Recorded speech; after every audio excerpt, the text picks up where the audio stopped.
Hey, welcome back to Waking the Mystic, where we celebrate who and what we are. Today's dialogue asks us to examine what we were like when we were children, specifically around the age of 5. The, the magic, the mystery, and the wonder of life was abundant. That, if you remember waking up, not having time as a constraint, not having expectations from others upon you, most of us were able to explore nature, the world, uninhibited.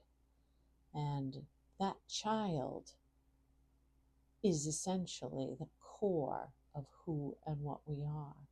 And we have sort of lost that with layers of expectations and layers of conditioning over the years. But inside, if you were to look at everybody you know, imagine them as being the age of 5.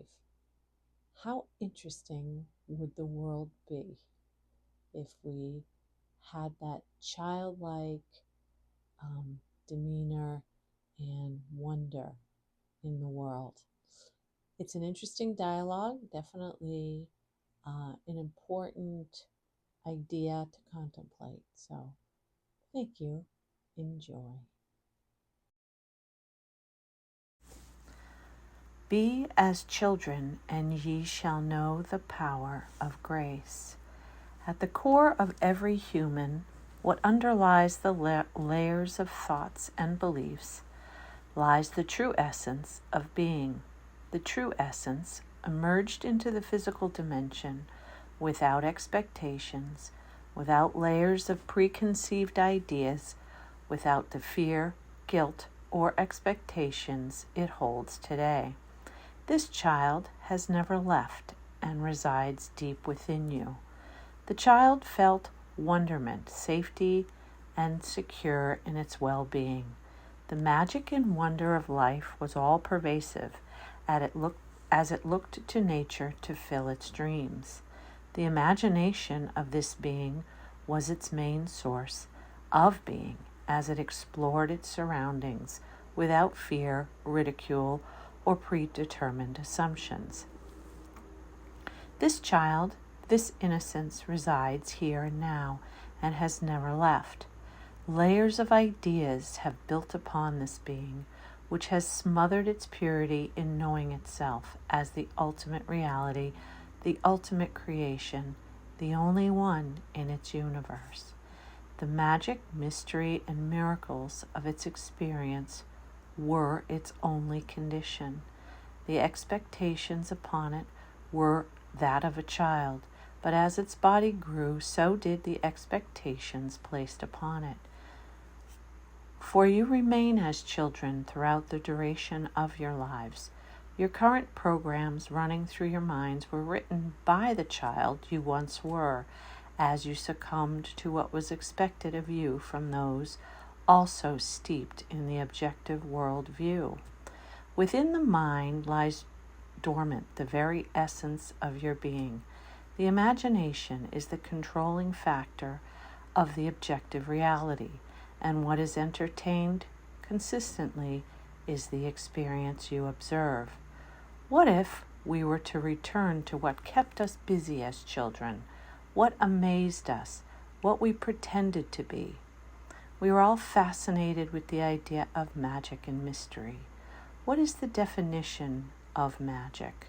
The power of apparently influencing the course of events by using mysterious or supernatural forces.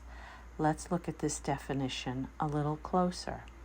The power, dominant influence, mystery as yet to be seen, supernatural, beyond what our perception observes. Interesting, isn't it? For each day you observe what was not seen before. Walk outside and what do you see? Do you see the same bird, car, cloud, insect, flower, person? No, as if by magic, objects arise of which you had no prior knowledge. Isn't life constantly presenting you with things previously unknown? The screen of the objective reality is always changing, yet we pay no attention to these mysteries. What can always be assured is that no thing ever remains except for the one observing them. What if you had the capacity to bring into the objective world this magical, supernatural power by relearning how to be a child again, by unveiling the child within, by understanding the mystery is right under your nose and has never left? Why do you suppose the magic of Disney has remained a favorite destination for so many?